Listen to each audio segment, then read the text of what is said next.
welcome back to my channel, The Transparent Homeschool. My name is Beth, and we are in a review series right now of all of the curriculum that we have finished up for the 2025-2026 homeschool year. Today, I'm going to review two pieces of curriculum from the same company, The Good and the Beautiful, and one is the Little Hearts and Hands, Sparks and Stars. And the other one is Little Hearts and Hands, Bones and Stones. I'll talk about the curriculum and then we'll do a flip through in a little bit, but this is the first year that I had used these science units. They have been out for a few years and I always thought they were really adorable and cute, but my older two kind of were already in their science. Then when my third child started her first grade year, I didn't want to throw her into higher elementary science units. I didn't think that was right for her, so I decided to give these a try, and I'm really glad that we did because she loved them. This was probably one of her favorite pieces of her whole homeschool day. She always wanted to do it first, which was funny because we only did it twice a week, and so every day she was like, can we do science? Can we do science?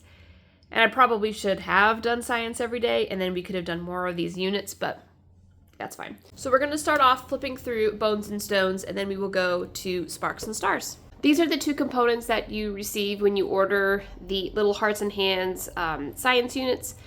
This is the Big Book of Science Stories, and then this is the Parent Guide.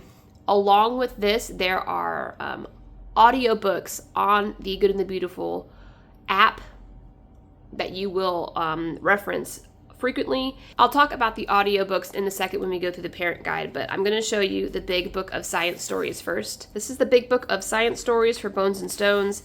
It has the table of contents, and as you go through, you just notice right off the bat just beautiful illustrations, and at the end of every story there's like a fun facts page, which is really cool.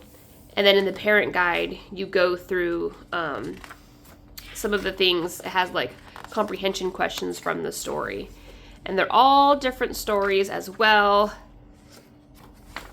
They're very well illustrated, super pretty, very colorful and engaging and interesting. This was, like I said, my daughter's favorite part of her homeschool was going through the science units. So I'm really quickly just walking through this book just to show you a very quick flip through of the Bones and Stones Big Book of Science Stories. Now we're going to go to the Bones and Stones Parent Guide. Now this is, like I said, going to be your lessons. So here are all of your lessons. There are 30 lessons in all, and you can kind of pace this out how you want to. Here's a little lesson overview about the course. There is an activity with every lesson to kind of drive home the point, and it gives you an activity supplies list, which is great. That way you can be prepared if you want to do all of your shopping at once at the beginning of the year and just have all of your materials, or you want to go lesson by lesson. Again, that's up to you. We didn't do a lot of these activities just because we were doing lots of other activities with my older two. Their science curriculum had a lot more like science experiments almost, and she really wanted to do that instead. So that's okay. So we're going to start with lesson 1, and again, it tells you the supplies needed if there's an activity for that day, a little opening, and then in every lesson there's either going to be an audio narration found on the Good and the Beautiful homeschool app or a story from the book. And I will show you in Sparks and Stars, but you have a little like token, and then you follow. There's a ding whenever you need to go to the next number. And it just goes through this really fun story, very engaging. It always kept my daughter's attention. And then there's discussion activities in the back, and then the optional activity. So here in lesson 2, again, you're going to have your opening. Here's your supplies needed if you're going to do the optional activity. And then your story time, this tells you to go to page 4 of the big book of science stories. And then you read that one. And then again, at the very end of the story in the book, you would come and answer the discussion questions. So this is just going to be, again, a quick flip through of the parent guide for Bones and Stones.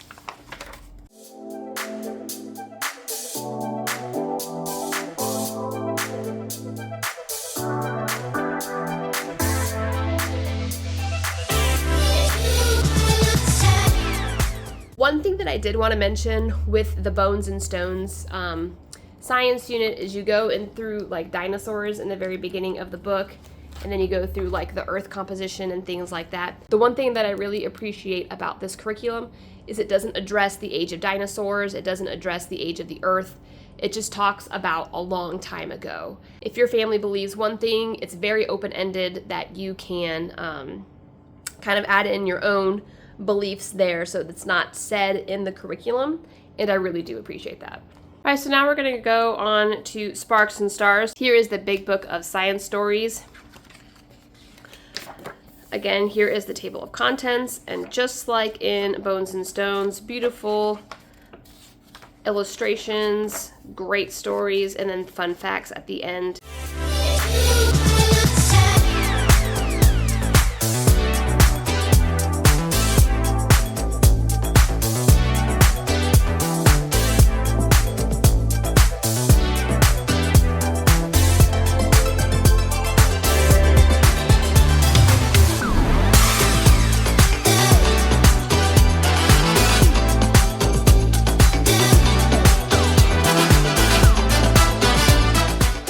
That was the big book of science stories. Now I'm going to show you the parent guide.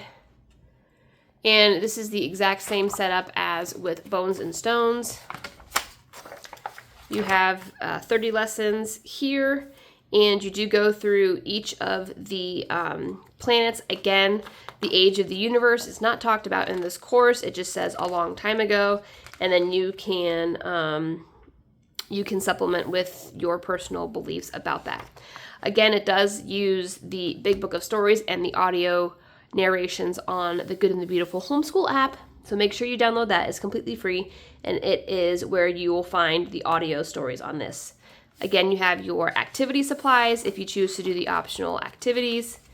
And I will flip through this, but then I have something to show you at the end of the book.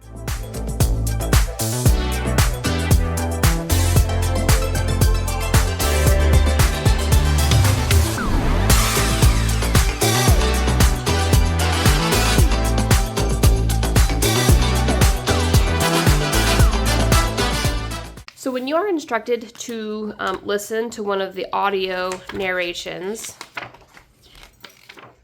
like this, there are pawns in the back that correspond to each of the lessons.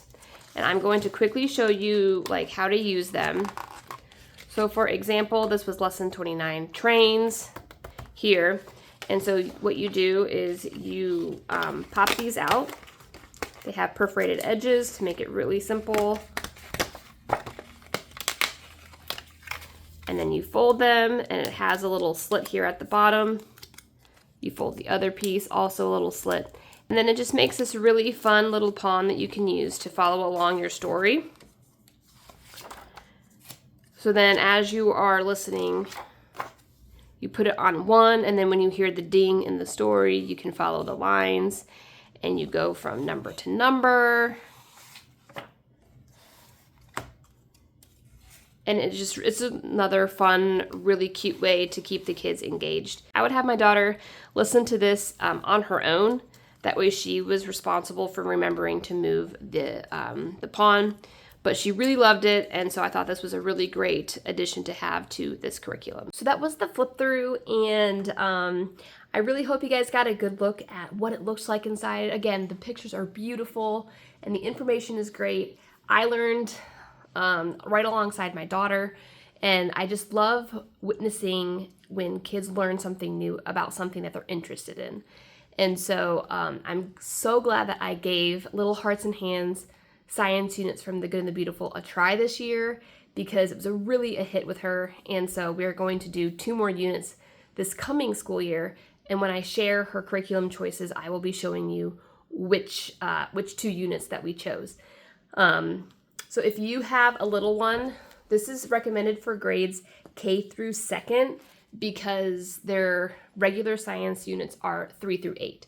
I really recommend trying to keep them in the little hearts and hands up to 2nd grade, just because the information is so cute, so gentle, and it really helps them to understand.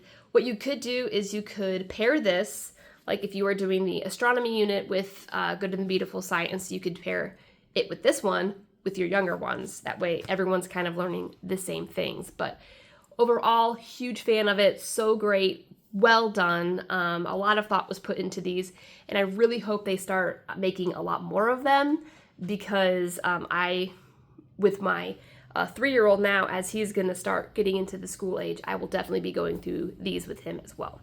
So I appreciate you so much for watching this video.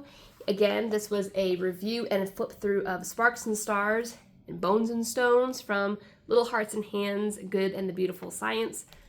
Thank you guys for watching so much, and I will see you guys in my next video. Bye!